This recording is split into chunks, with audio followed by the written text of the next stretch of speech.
Hello, my name is Audra Cook, and today I'll be presenting on the Stono Rebellion of 1739. This revolt, which took place in South Carolina, was one of the largest slave uprisings in colonial North America. I'll explore why it happened, how it unfolded, and why it is still relevant in today's society.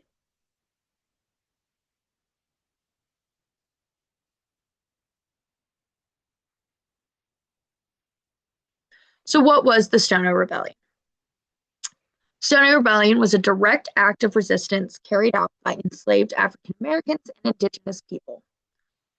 The rebellion exposed brewing social and racial tensions and led to harsher slave laws that shaped the evolution of slavery in the early United States. I chose this topic because it highlights courage and oppression side by side.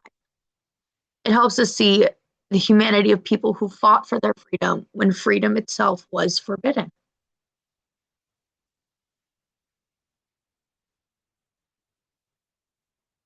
In September of 1739, about 20 enslaved men gathered near the Stono River.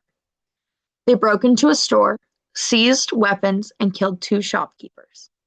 As they marched south toward Spanish Florida, where freedom was promised for them, they were joined by dozens more. They marched in daylight, drums beating, shouting liberty. It was both a rebellion and declaration. As seen in Figure 1, that is a map of colonial South Carolina showing the Stono River region where this took place.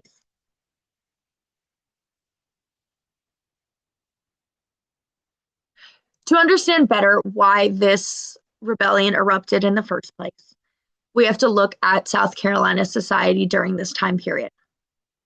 Plantation wealth was built entirely on enslaved labor. African American citizens outnumbered whites, creating deep colonial anxiety. Many rebels were from the Congo region of Africa. They shared both military training and a Christian background. Add brutal working conditions to all of this, and you get a community that is ready to resist.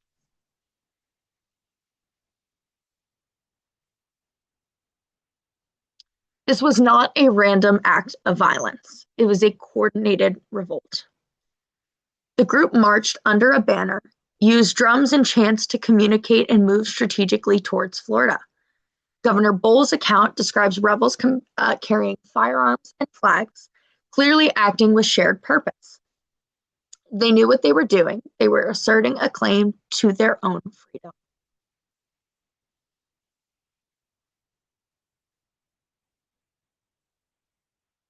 Within a day, the South Carolina militia caught up with them near the Edisto River. Many rebels were killed on the spot. Survivors were executed publicly. The rebellion terrified white colonists, convincing officials that slavery itself was volatile and dangerous.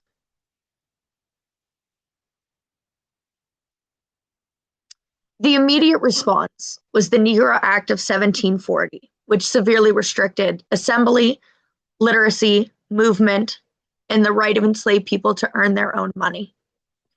Over time, this act became a model for even tougher laws across the colonies. But ironically, the Stono Rebellion also became a symbol of courage and inspired later revolts and abolitionist movements.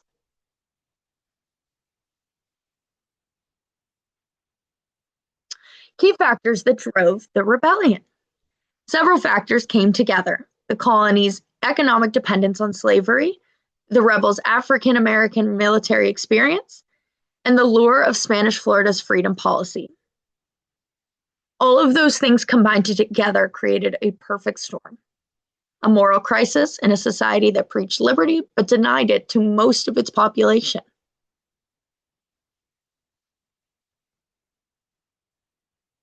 So why does this event still matter in today's society?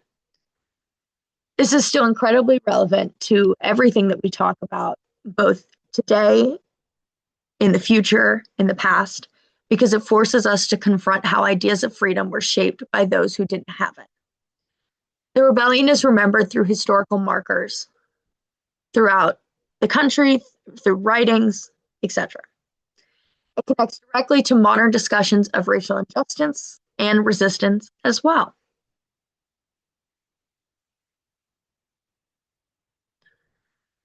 Historians will disagree on the motivations behind the rebellion itself. Some, like John Thornton, highlight African Catholic influences in Congo military traditions. Others, like Robert Alwell, focus on colonial power politics. Feminist scholars, such as Mark M. Smith, examine how family bonds and women's roles structured revolt. These debates showed the rebellion's richness and complexity.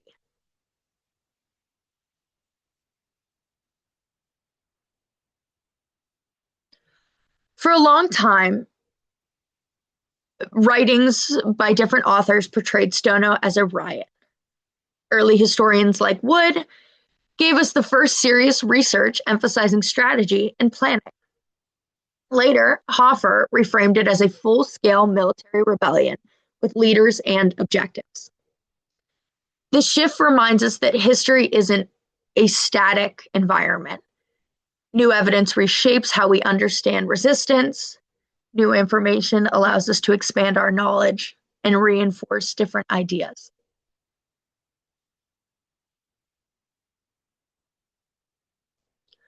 Colonial newspapers described the rebels as irrational and violent, but modern analysis of African sources and Spanish Florida records demonstrates clear organization.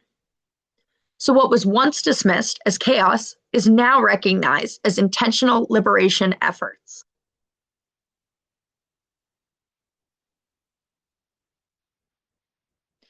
The Stono Rebellion is documented in letters, laws, and newspapers. Today, these survive in museums and online archives such as the Digital Public Library of America and the Library of Congress. Preservations such as these transform tragedy into testimony.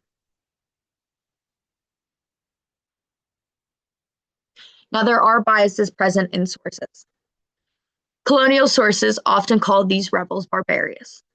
By comparing their language with Spanish and African accounts, historians uncover biases present. Modern scholars correct these distortions within the writings, focusing instead on human motivations, dignity, and agency.